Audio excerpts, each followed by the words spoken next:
Hey everybody, this is Vineet, and I think we are in episode 35 of the NBA Playoff Edition, powered by the BallisBae podcast. This is the first time I'm saying this. It sounds a bit weird. Ashwin's not here with us today because we woke up. Well, Ashwin woke up really early, and I was also awake last night to record a podcast with Jeff Perlman, one of the top sports writers in the industry, and it was a great podcast. I'm going to put it out probably this week, maybe early this week. Some snippets will be coming through. Right after that, we were able to cast the Boston Celtics in the Miami Heat game, and it was a good game overall. I think it was very, very competitive. The interesting part really is Boston went down their lineup.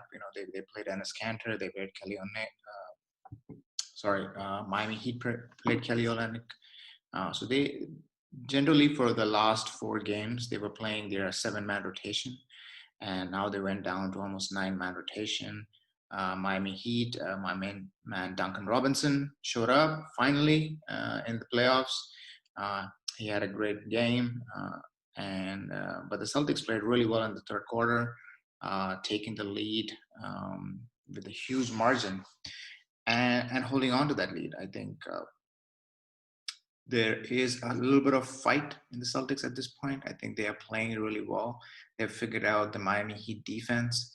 I think we will have to see the Miami Heat do something different next game, because I think from what I saw in this game, the Celtics have figured it out. They've figured out what the Heat is doing defensively.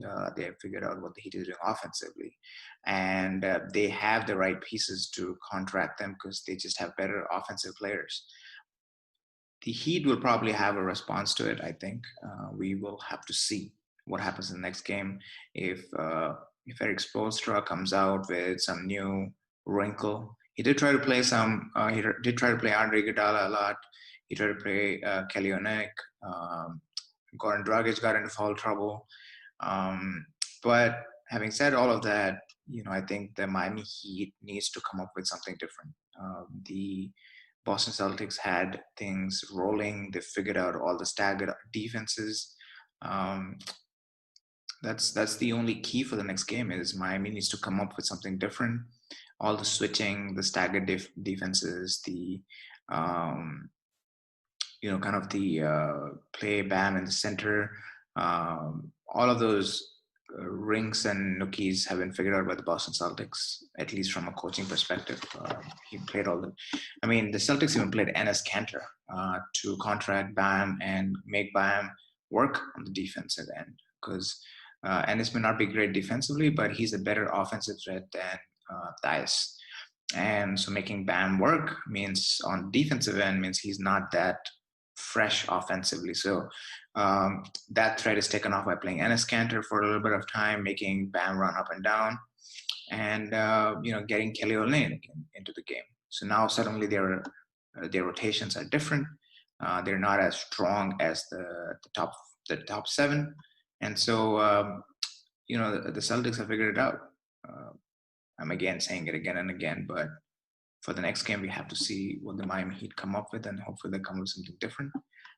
Today is the Lakers Nuggets 3-1. I hope Jokic shows up. He was kind of MIA in the 4th game. And he does what he does best, which is run the offense very, very well and give a chance for the Nuggets to take the series 3-2. If not, King James and the Lakers get into the finals, which I'm not very mad about. I would love for King James to win his 4th championship, and I would love to, be a part of his historic run from 2004 up to now. I think, it's great for us as fans to have seen this guy come into the league and just kill and dominate and grow up to become probably the greatest player of all time. All right, that's all for today. And tomorrow we will be back with Ashwin and Dale Take. Bye-bye.